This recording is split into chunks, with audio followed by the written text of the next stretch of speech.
Hello everybody, I am Elio, and let's continue playing Pokemon White. So we'll continue the post-game by exiting the White Forest through this tech gate, but not quite tech gate? I don't understand. And we'll enter Route 14. Not much to say about this route. You can work around this girl, but I'm going to fight her, obviously, but I'm also going to show this battle because I believe her to be the strongest regular trainer, not like a boss or anything, but like a gym leader or the Elite Four or a champion. No, just a regular trainer on a route, and I believe her to be the strongest of them all. For one thing, look at the levels, level 68. That's the same for all of her Pokemon. Swagger. First Pokemon, Perugly, normal type generation 4. And here's one of the reasons why it's annoying, because it confuses you, and I believe it has Attract as well. Which is no good. Yeah, but we beat it. Okay, it gives us a lot of experience. Next, we're sending out Espeon. No, I don't think this is going to do much either because I think it only has psychic attacking moves. Don't quote me on that. Espeon's probably my favourite of the evolutions, and of course I hit myself. That's just great. Psych up, change stat changes that. Yeah. You're going to absorb my attack increase from the Swagger. That's no good. That's silly because your moves are special, I think. And that Espeon went down like crazy. That down easily. Jeez. Nom nom nom. With that crunch. And Scrappy is level 55. And it's sending out Lapras, which means Scrappy can take down this too. Wow, this isn't as bad as I thought it was. At least if I use Scrappy all the time. I jump kick. Lapras has good HP and is a water and ice type from generation 1. It's a fairly good defensive tank, and we took that down too. Okay. That went more easily. That was more easy than it usually is. It's a feeling of losing or something. I can't quite read it. Anyways, move on. I don't like the look of that. I'm going to put my repel up anyway, but I think the thick grass is going to be hard to walk through. Yay, we got lucky. Okay, surf over. I do like the animations. And this water. Oh, it looks pretty cool for the DS at least. Yeah, Reapercough there, which when traded evolves the Generation 3 Dusclops into its evolution Dusknoir, which wasn't introduced into Generation 4, but yeah, whatever. Yeah, we'll ride the waterfall up. Oh, that sunken thing has distracted my attention. But you know what's got my attention? This last sage! Galo? Ugh. Are you not making friends with everyone? There's a saying. If somewhere in this world there is someone who understands you, it feels like that person is right beside you, even if you're as far apart as the end of the land on the top of the sky. Okay, I've never felt like that personally, but if you say so. Yeah, anyways, he gives us a TM-08 bulk up, which increases attack and I think defense as well. Message is that simple and that strong. If changing the world makes you a hero, anyone can become a hero. Yay! Ugh. This is just bad. Please save me from the awkwardness, looker. Regarding Team Plasma, blah blah blah blah blah. Indeed I shall. People will change me, but I cannot change the world. That is for me to decide. Or for N, I guess. I thank you extremely. Curiously, Elliot is the topic on what we learned this week.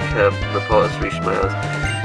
So yeah, it doesn't look like he's going to give us anything. So this might seem like Ed's been spotted off in a far off region.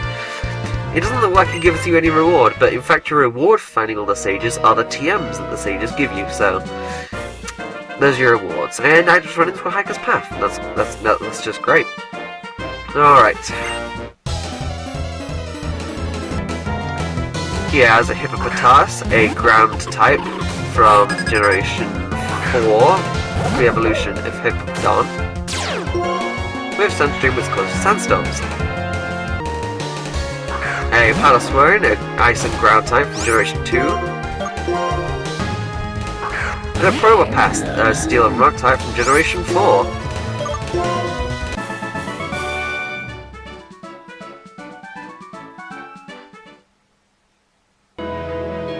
personally rather like Probopass, and it's probably the most defensive, most useful defensive Pokemon of pretty much any game, in my opinion anyway. And back there is just a way back, but for now we're going to enter this little side area with awesome Japanese-style music, the Abundant Shrine. Not much to do here in the ways of anything important or interesting, but it's worth a look at. Hype potion there. I was looking for something else actually. It might be... oh, there's a path over there. I think this is where I was supposed to go. According to my notes anyway. Ah yes, TM-35 Flamethrower, a very powerful, well maybe not very powerful, but at least powerful enough and accurate enough for you to definitely have it on your moveset, Flamethrower. You bet I'm gonna be teaching that to Neganova. Let's compare which Pokemon is stronger. I don't care. Yeah, he has a Caterpie, the bug type from Generation 1, pretty much the original bug type. Spinarak, a bug and poison type from Generation 2. A Masquerain, a bug and water type from Generation 3. A Pineco, a Generation 2 bug type. And Scolipede, level 61.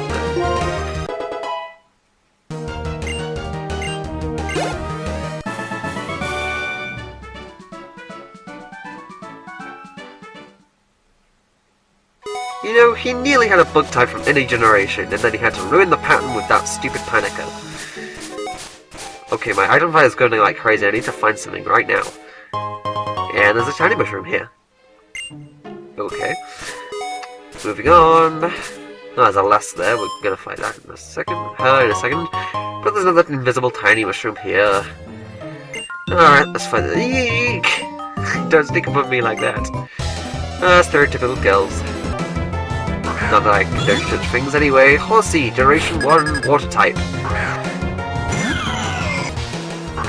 A Ponyta, Generation 1 fire type. And Sunkern, Generation 2 grass type.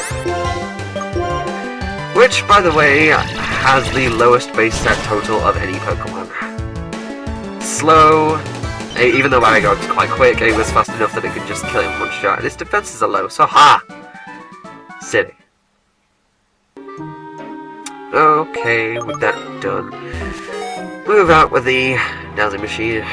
Sorry if I seem rather bad or not very excited in this episode or part, but yeah, I've got a headache right now at the time of recording. And a Razor Fang, which increases critical hit ratios. And there's a hidden item down here, which I completely missed. How silly of me. Alright. And it's attached to the wall, it seems, and it's a barb mushroom, worth selling for a lot of money from that cook back in Route 5.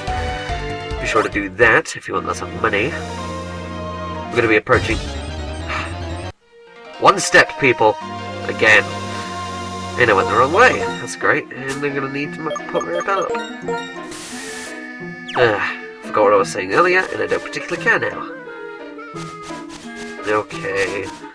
I don't particularly wanted to run into that shaking bush, and it's an Emolga anyway, so yeah, that was entirely pointless. All the more reason to hate Emolgas. It's not even all that tough. Level 48 or something. Okay, let's just fight this last and move on. Get tired of Pokemon battles with the same people, so I have a with you. Well, there are a lot of lasses around, so the same thing can be said of her. Anyway, Burmy, a bug, and I think grass type from Generation 4. A Sawsbuck, level 63.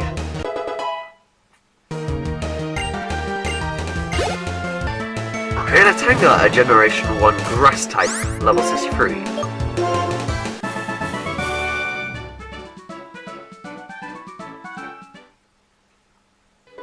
Yeah, Tangelas, I kind of like Tangelas. Yeah, I think they're rather good defensive wall, I think. I don't particularly pay attention too much to the stats, especially of Generation 1 Pokemon. This is our playground. Great Landorus, watch out for us. Landorus? Anyway, this youngster has a Yanma, a bug and flying type from Generation 2, level 63. A Ladybur, a rather pathetic bug and flying type from Generation 2. And then a super fast Ninjask, a bug and flying type, again from Generation 3.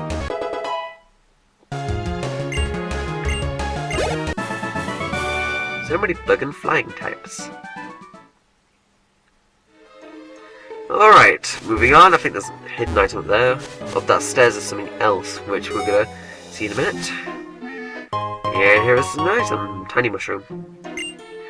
Now, according to my notes, there's something else, like a rare candy. There! Ah! Here's the patch.